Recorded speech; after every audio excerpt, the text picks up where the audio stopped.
Hello बच्चों, let us set this question. The equivalent capacitance of the arrangement shown in the figure is. तो इस question में हमारे पास एक सर्किट दिया है, उसके लिए जो इक्विवेलेंट कैपेसिटेंस होगा वो हमें फाइंड आउट करना है। इस क्वेश्चन को सॉल्व करने के लिए जो की कॉन्सेप्ट हम लोग यूज़ करेंगे वो होगा equivalent capacitance in the case of series और पैरेलल कॉम्बिनेशन। तो अगर हम लोग अज्यूम करें कि हमारे पास दो कैपेसिटर है C1 और C2 और उनको हम लोग ने सीरीज में कनेक्ट किया है।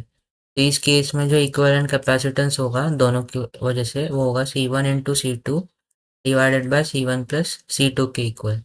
और यही अगर हम लोग पैरेलल में कनेक्ट करें,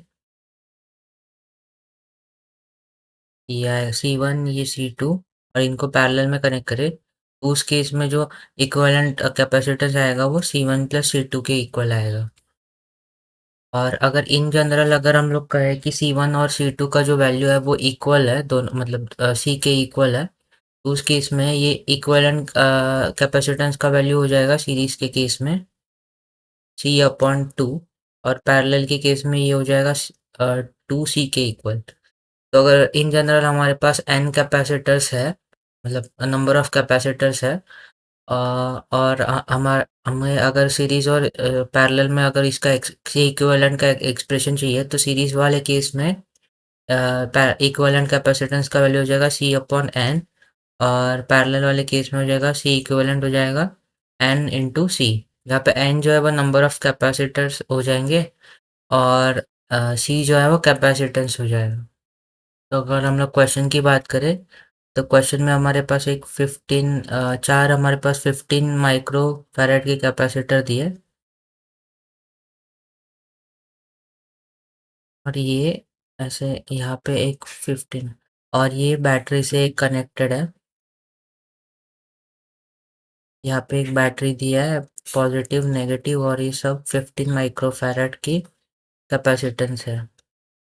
तो अगर हम लोग सर्किट डायग्राम देखें, तो हमें पता चलेगा ये तीन कैपेसिटर जो है ये सीरीज में कनेक्टेड है, और ये जो बचा हुआ कैपेसिटर है वो उनसे पैरेलल में कनेक्टेड है। तो ये सर्किट डायग्राम जो है उसको हम लोग इस तरीके से बना सकते हैं। तीन कैपेसिटर सीरीज, बचा हुआ जो है वो इनके पैरेलल में आएगा, और यहाँ पे एक बैटरी कनेक्टेड है E। यहाँ पे प्लस आएगा, यहाँ पे माइनस आएगा, ये चारों का वैल्यू 15 है। तो हम लोग देखें तो जो अपर वाला ब्रांच है वो सीरीज में कनेक्टेड है, और तीनों का कैपेसिटेंस का वैल्यू सेम है।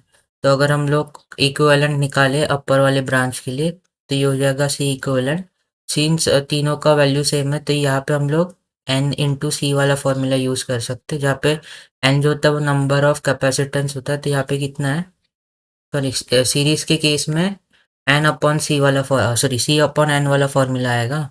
यहाँ पे आएगा, यहाँ पे n नंबर ऑफ कैपेसिटर्स होता है, तो कैपेसिटर्स 15 है और कैपेसिटर कितने हैं 3, ये हो जाएगा 5 माइक्रो फैरड। तो अपर वाले ब्रांच में आएगा कैपेसिटेंस 5 माइक्रो फैरड। अभी ये 5 माइक्रो फैरड और ये 15 माइक्रो फैरड दोनों पैरेलल में कनेक्टेड है। तो अगर हम लोग पैरेलल के केस में C इक्विवेलेंट निकाले, तो C इक्विवेलेंट, इसको हम लोग C इक्विवेलेंट डैश अज्यूम करते हैं। तो पैरेलल के केस में दोनों को हम लोग डायरेक्ट ऐड कर सकते हैं, तो ये हो जाएगा C equivalent plus capacitance of the lower band. तो ये C अज्यूम करते हैं, तो ये हो जाएगा 5 micro farad plus 15 micro farad. तो ये टोटल जो कैपेसिटेंस हो जाएगा कॉम्बिनेशन का, ये हो जाएगा 20 माइक्रो फैरड। हम लोग कह सकते हैं कि जो गिवन सर्किट है उसके लिए इक्विवेलेंट कैपेसिटेंस जो आएगा वो 20 माइक्रोफैरड के इक्वल आएगा। तो अगर हम लोग ऑप्शन चेक करें, तो ऑप्शन डी हमारा राइट आंसर हो जाएगा। So I hope you have understood it well, and best of luck.